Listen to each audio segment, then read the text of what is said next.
بخشنودی مادر حسنین ایک بلند ترین صلوات۔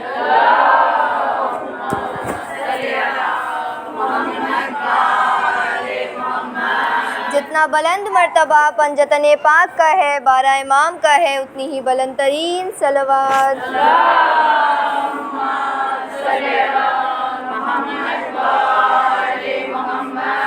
سورہ فاتحہ۔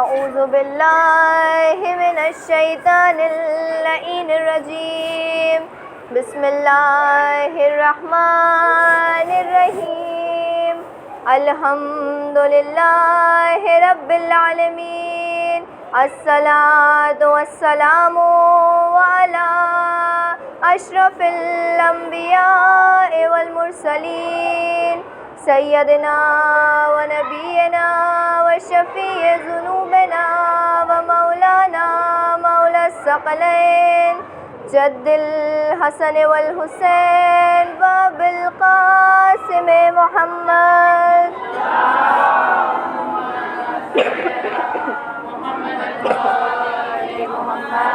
وآلہ الطیبین الطاہرین المعصومین المظلومین المنتجبین المنتخبین، اما بعد فقد قال اللہ سبحانہ وتعالی فی کتابہ المبین وہو اصدق الصادقین وقولہ الحق، بسم اللہ الرحمن الرحیم، ان اللہ وملائکتہ یصلون علی النبی یا ایہا الذین آمنوا صلوا علیہ وسلموا تسلیما۔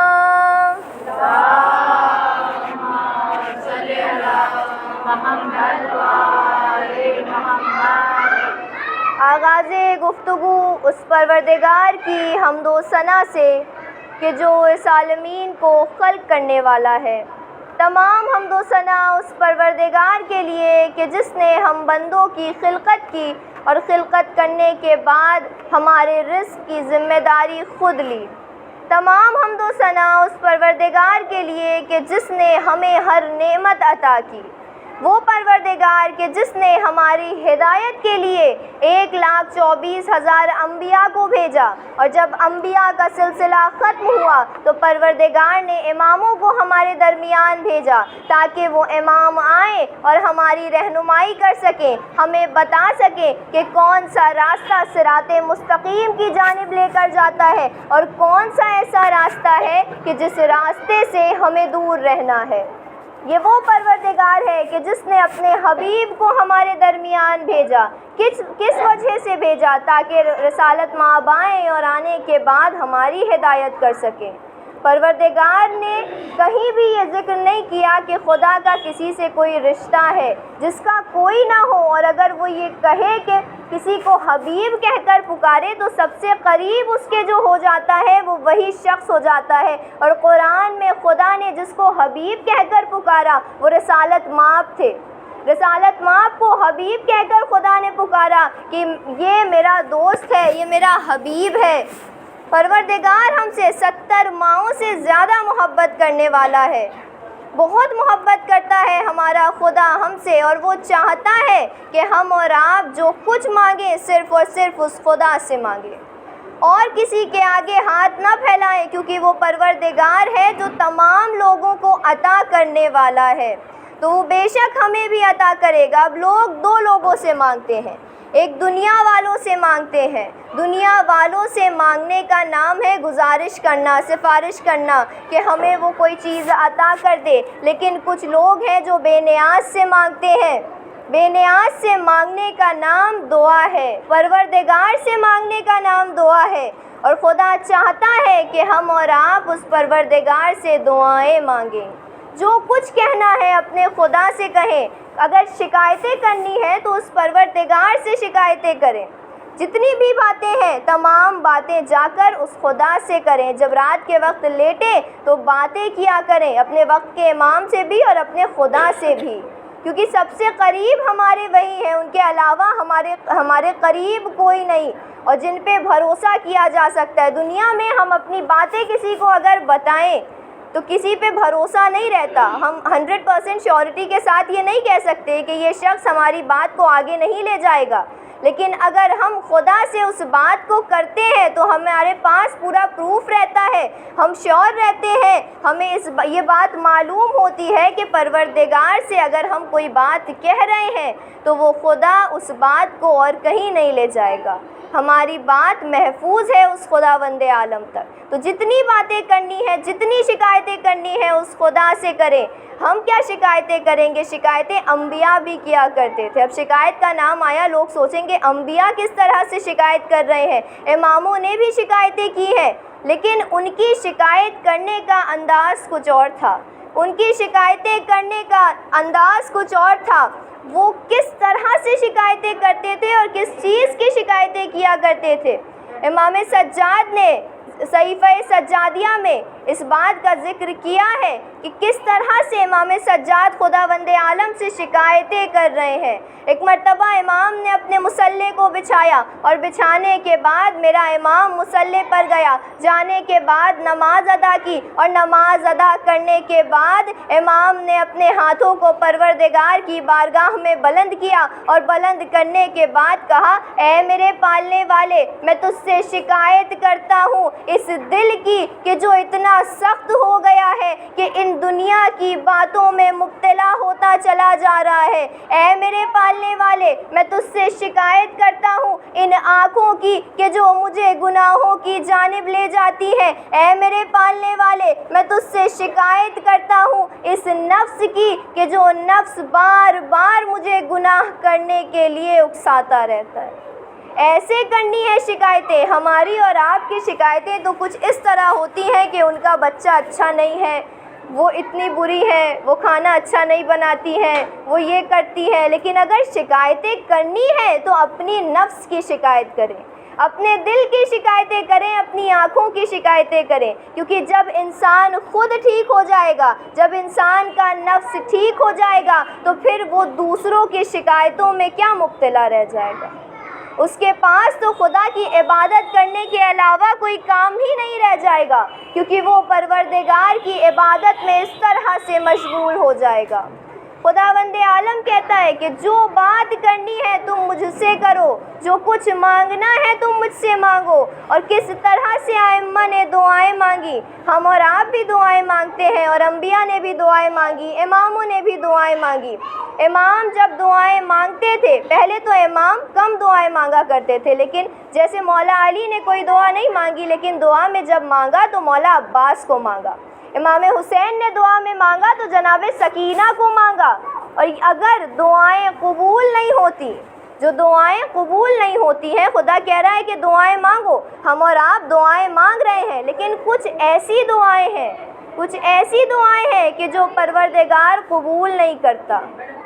اب جو دعائیں خدا قبول نہیں کر رہا, ان کے لیے بھی کتابوں میں موجود ہے کہ پروردگار یہ کہتا ہے کہ تم جتنا ہو سکے دعا مانگو, کیونکہ قیامت کے دن جب تم یہ دیکھو گے کہ وہ دعائیں جو تمہاری قبول نہیں ہوئی, اس کا ثواب اتنا ہے کہ تم قیامت کے دن یہ کہو گے, اے میرے پالنے والے, کاش ایسا ہوا ہوتا کہ میری کوئی دعا قبول ہی نہ ہوئی ہوتی.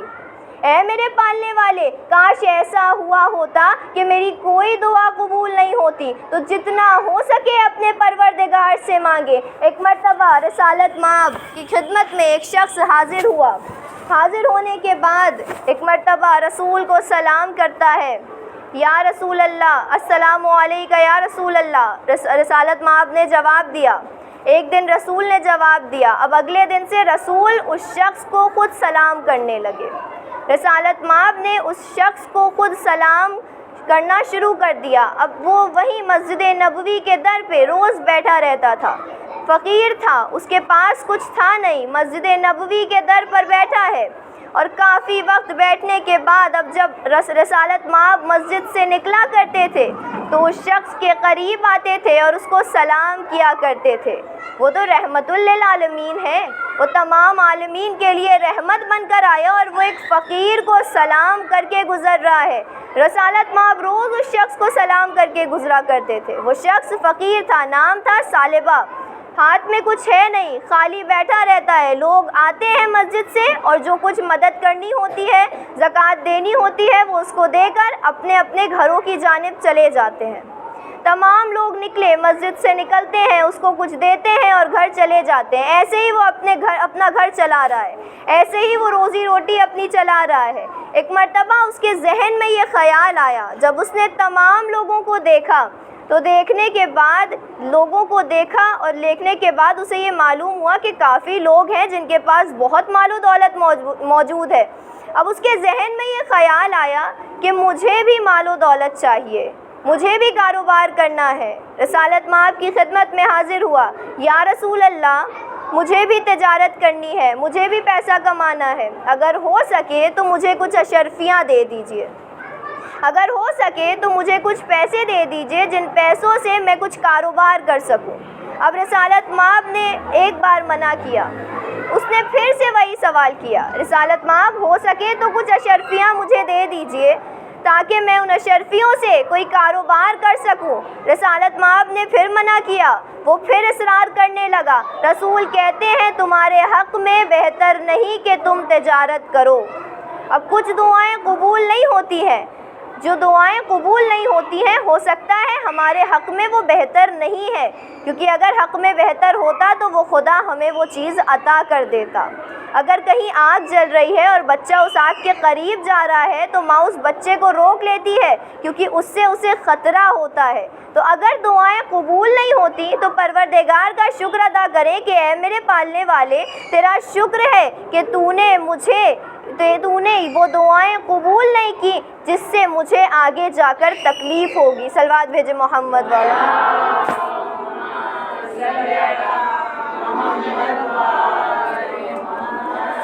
اب ثعلبہ وہ فقیر رسالت مآب سے بار بار اصرار کرنے لگا، یا رسول اللہ کچھ اشرفیاں دے دیجئے۔ رسالت مآب نے بار بار منع کیا، تمہارے حق میں بہتر نہیں کہ تمہارے پاس مال و دولت آئے، تمہارے پاس پیسہ آئے۔ لیکن بار بار اصرار کرنے کے بعد اب رسالت مآب نے 2 اشرفیاں نکالی اور نکالنے کے بعد اس شخص کے ہاتھ پہ رکھ دی۔ ثعلبہ نے وہ اشرفیاں لی اور لینے کے بعد روانہ ہو گیا۔ آج کا دن تھا کہ وہ ثعلبہ اشرفیاں لے کر نکلا تھا۔ اشرفیاں کس نے دی، کس کے ہاتھوں سے ملی؟ رحمت للعالمین کے ہاتھوں سے وہ اشرفیاں ثعلبہ کو ملی ہیں۔ اب ثعلبہ ان اشرفیوں کو لے کے چلا۔ 2 اشرفیاں تھیں، ایک اشرفی سے اس نے بکریاں خریدی اور دوسری اشرفی سے فصل اگائی۔ بہت زیادہ فصل میں اضافہ ہوا۔ ایک وقت ایسا آیا کہ اس کے پاس بے شمار مال و دولت آ گئی، بہت پیسہ ہو گیا۔ اب پہلی چیز یہ تھی کہ وہ شخص جو جمعے کی نماز ہمیشہ رسول کے پیچھے پڑھا کرتا تھا، اب وہ رسالت مآب کے پیچھے اس نماز کو نہیں پڑھتا، جمعے کے دن وہ مسجد میں نظر نہیں آتا۔ پہلی چیز جمعے کی نماز چھوٹنے لگی۔ رسالت مآب نے کہا تھا نا تمہارے حق میں بہتر نہیں ہے کہ تم تجارت کرو، تمہارے پاس مال و دولت آئے۔ اب بار بار اصرار کرنے کے بعد مال و دولت تو آ گئی، لیکن اب برائیاں اس کے اندر آنے لگی، نماز چھوٹنے لگی۔ اب کافی وقت بعد کئی مہینے گزر گئے، اب مسجد میں نظر نہیں آتا، کہیں کوئی اسے نہیں دیکھتا۔ رسالت مآب نے اپنے اصحاب کو بلایا۔ رسالت مآب کہتے ہیں جاؤ اور جا کر اس فقیر سے زکوٰۃ لے کر آؤ۔ جب وہ غریب تھا تو لوگ اسے پیسے دیا کرتے تھے، اس کی مدد کیا کرتے تھے۔ اب اس کا بھی یہ حق بنتا ہے کہ وہ دوسروں کو پیسہ عطا کرے، دوسروں کو کچھ عطا کرے تاکہ لوگ بھی اپنی زندگی آسانی سے گزر بسر کر سکیں۔ اب تمام لوگ گئے، جانے کے بعد اس ثعلبہ کے قریب گئے، جانے کے بعد دیکھتے ہیں تو بہت بڑا سا فارم ہے، بہت بکریاں اس کے پاس ہے، بہت مال و دولت اس کے پاس ہے۔ ثعلبہ کے پاس گئے۔ جانے کے بعد ایک مرتبہ ثعلبہ سے کہتے ہیں رسالت مآب نے ہمیں بھیجا ہے، رسول اللہ نے ہمیں بھیجا ہے اور ہم سے کہا ہے کہ جو تمہیں پیسے رسول نے دیے تھے اب تم بھی وہ واپس کرو، تم بھی لوگوں کی مدد کرو ان پیسوں سے۔ اب ایک مرتبہ جب لوگوں نے اس سے کہا تو صلوات پڑھے محمد والے۔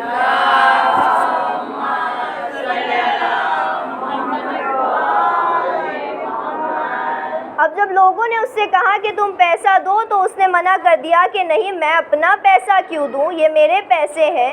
دوسری بات اس میں غرور آ گیا، اپنا پیسہ کسی کو دے نہیں رہا۔ تیسری بات رسول کا نام لے رہا ہے۔ کیا جملہ کہتا ہے؟ وہ کہتا ہے کہ میرے پیسے ہیں، میں محمد کو کیوں دوں؟ اب تمام لوگوں نے بہت اصرار کیا، اس نے پیسے دینے سے انکار کر دیا۔ وہ واپس لوٹ کر تمام لوگ رسالت مآب کی خدمت میں آئے۔ اب رسول کے پاس آنا تھا کہ ایک مرتبہ تمام لوگ رسول سے کہتے ہیں یا رسول اللہ اس نے پیسے دینے سے منع کر دیا۔ رسول نے کافی دیر سوچا اور سوچنے کے بعد رسول کہتے ہیں جاؤ علی کو بلا کر لاؤ، جاؤ علی کو بلا کر لاؤ۔ یعنی بات معلوم ہوئی کہ جب کوئی کام کسی سے نہیں ہوتا تب جو کام کوئی کر سکتا ہے تو وہ علی ابن ابی طالب ہے، کیونکہ ہر مشکل کا حل علی کے پاس ہے۔ اب لوگ کہتے ہیں کہ رسالت مآب بار بار علی کو پہلے بلاتے تھے، اس لیے ہر جگہ علی علی کا نام سامنے آتا ہے، لیکن رسول آخر میں علی کو بلایا کرتے تھے۔ جب کوئی کام کسی سے نہیں ہوتا تھا تب رسول علی کو بلاتے تھے، کیونکہ رسول جانتے تھے کہ جس مشکل کا حل کسی کے پاس نہیں اس کا حل علی ابن ابی طالب کے پاس ہوتا ہے۔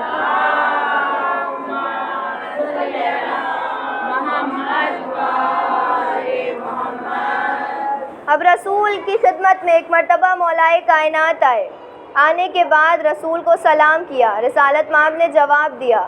رسالت مآب کہتے ہیں اے علی جاؤ اور جا کر ثعلبہ سے وہ اشرفیاں لے کر آؤ جو میں نے اسے دی تھی۔ اب علی روانہ ہوئے، روانہ ہونے کے بعد ثعلبہ کے قریب پہنچے۔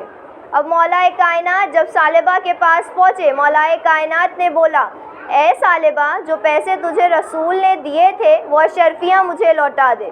ثعلبہ نے کچھ دیر سوچا، پھر دیکھا کہ علی آئے ہیں، اب کچھ کر نہیں سکتے ہیں۔ اب ثعلبہ نے وہ 2 اشرفیاں نکالی۔ کون سی اشرفیاں تھیں؟ جو رحمت للعالمین نے دی تھی، جو رحمت بن کر اس کے پاس آئی تھی۔ اب وہ اشرفیاں ایک مرتبہ ثعلبہ نے نکالی اور نکالنے کے بعد مولا کائنات کو دی۔ مولا کائنات ان اشرفیوں کو لے کر واپس آئے۔ کون سی اشرفیاں؟ جو رحمت بن کر آئیں۔ اب وہ اشرفیاں اس سے دور جا رہی ہیں۔ اب مولا کائنات ان اشرفیوں کو لے کر آئے۔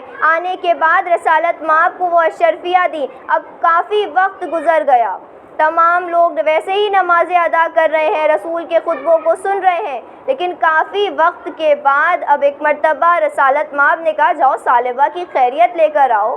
اب جب تمام لوگ گئے ثعلبہ کے پاس اور خیریت لی تو دیکھتے ہیں کہ اس کا جو فارم تھا، بکریاں تھی، تمام بکریاں مر گئیں، فصلیں خراب ہو گئیں، وہ پھر فقیر ہو گیا۔ کچھ دنوں کے بعد ثعلبہ لوٹ کر آیا اور آنے کے بعد وہیں آ کر بیٹھا جہاں وہ پہلے بیٹھا کرتا تھا۔ تمام مال و دولت اس کے پاس سے چلی گئی۔ رسالت مآب نے کہا تھا تمہارے حق میں بہتر نہیں کہ تمہارے پاس مال و دولت آئے، لیکن ثعلبہ نے ضد کی، اس وجہ سے رسول نے وہ اشرفیاں دی۔ اب پھر سے خالی ہاتھ اسی طرح سے فقیر بن کر وہ آیا اور آنے کے بعد رسالت وہیں پر مسجد نبوی کے در پر بیٹھا۔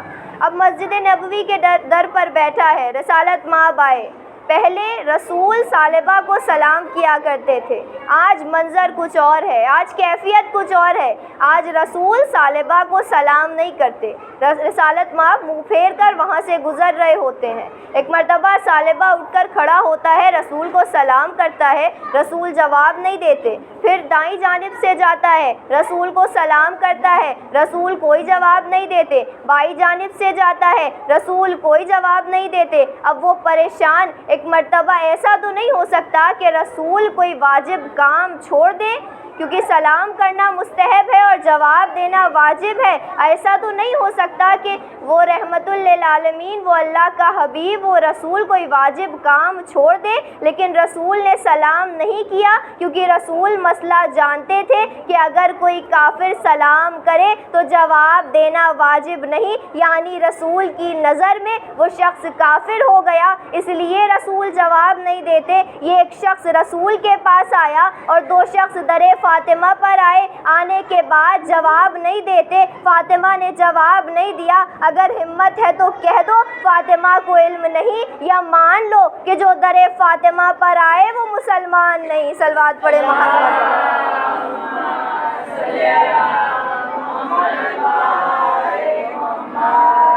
جو در فاطمہ پر آئے وہ مسلمان نہیں۔ تو ثعلبہ کی دعا، ثعلبہ کی قسمت میں نہیں تھا کہ اس کے پاس مال و دولت آئے، لیکن ضد کر کر کے اس نے رسول سے اشرفیاں لیں اور اپنا کاروبار شروع کیا۔ آخر میں کیا ہوا؟ وہ اسی کیفیت پہ واپس آ گیا۔ تو دعائیں مانگیں اپنے پروردگار سے، بے شک دعائیں مانگیں، کیونکہ دعا مانگنا بھی ثواب ہے۔ پروردگار سے ہم دعائیں مانگتے ہیں تو دعا مانگنا بھی ثواب ہے۔ ہم اور آپ ہی دعا نہیں مانگتے، اماموں نے بھی دعا مانگی۔ امام حسین کی دعا جناب سکینہ۔ اب جناب سکینہ قافلے میں 28 رجب کو مدینے سے روانہ ہوئی تھی، اسی قافلے میں روانہ ہوئی تھی جس قافلے میں علی کی بیٹیاں موجود تھیں۔ آج 2 محرم ہے، آج کا وہ دن ہے کہ جب امام حسین اپنے قافلے کے ساتھ کربلا پہنچے۔ جب حر نے قافلہ روکا تو ایک مرتبہ امام نے اپنے قافلے کا رخ تبدیل کیا اور تبدیل کرنے کے بعد کربلا کی جانب آنے لگے۔ کربلا کی جانب آنے لگے۔ اب جب یہ قافلہ مدینے سے روانہ ہوا تھا، امام کو جب یہ معلوم ہوا تھا کہ ہم کربلا جا رہے ہیں، تو امام نے زینب کو پاس بلایا تھا اور کہا تھا، اے بہن زینب، اے بہن زینب، اب کربلا قریب آ رہی ہے، زینب ذرا سکینہ کو پیدل چلنے کی عادت ڈلوا دو۔ اے زینب، ارے سکینہ کو پیدل چلنے کی عادت ڈلوا دو۔ عباس کو قریب بلایا، اے عباس، سکینہ کو زیادہ گودی میں نہ رکھا کرو، تمہیں معلوم ہے نا کہ کتنا لمبا سفر سکینہ پیدل طے کریں گی۔ کبھی زینب سے مخاطب ہوتے ہیں، کبھی عباس سے مخاطب ہوتے ہیں۔ امام کہتے ہیں، ارے سکینہ کو ذرا دیر دھوپ میں کھڑا کیا کرو تاکہ سکینہ کو دھوپ میں رہنے کی عادت ہو جائے۔ جناب سکینہ کو مولا عباس کبھی دھوپ میں نہیں آنے دیتے تھے، لیکن مولا حسین، جب امام حسین نے عباس سے کہا، اے عباس، ارے سکینہ کو کچھ دیر دھوپ میں رہنے کی عادت ڈالا کرو، عباس تڑپ گئے۔ ہاں زادارو، اب یہ قافلہ کربلا پہنچا۔ کربلا میں قافلے کا پہنچنا تھا۔ ایک مرتبہ امام کا گھوڑا ٹھوکر کھا کر رکا۔ امام نے چاہا ذوالجناح آگے بڑھے، ارے ذوالجناح آگے نہیں بڑھتا۔ امام نے کئی گھوڑے تبدیل کیے، ایسا نہیں تھا کہ ذوالجناح امام کی باتیں نہیں سنتا تھا، ذوالجناح سمجھ جاتا تھا کہ امام کیا کہنا چاہتے ہیں۔ 2 بار ذوالجناح نے امام کی بات نہیں سنی۔ دوسری بار تب جب عاشور کے دن سکینہ ذوالجناح کے قدموں سے لپٹی تھی اور ذوالجناح آگے نہیں بڑھتا تھا۔ ایک مرتبہ امام نے 7 گھوڑے تبدیل کیے۔ تبدیل کرنے کے بعد ایک مرتبہ امام گھوڑے سے اترے۔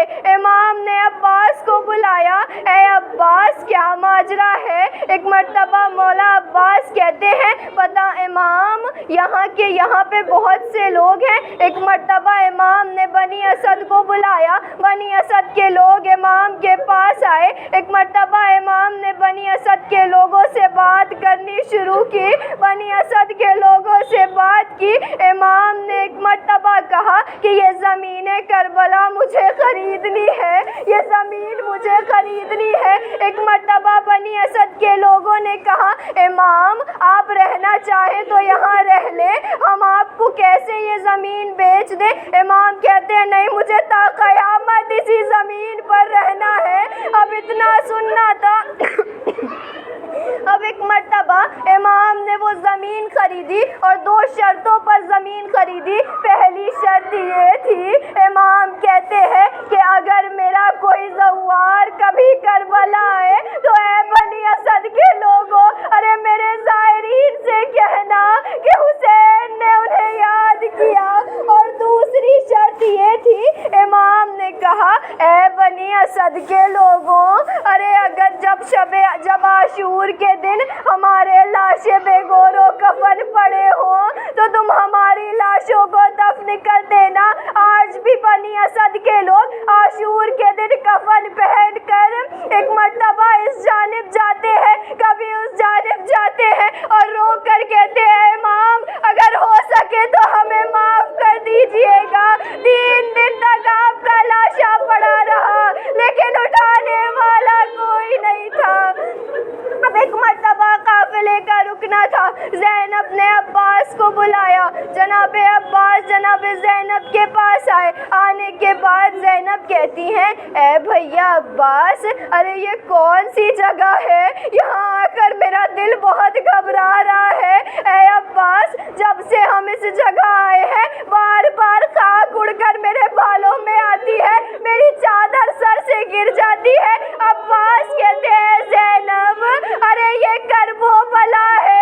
ایک مرتبہ امام نے کہا عباس خیمے لگاؤ. خیمے کا لگانا تھا. جناب زینب نے امام حسین کو بلایا.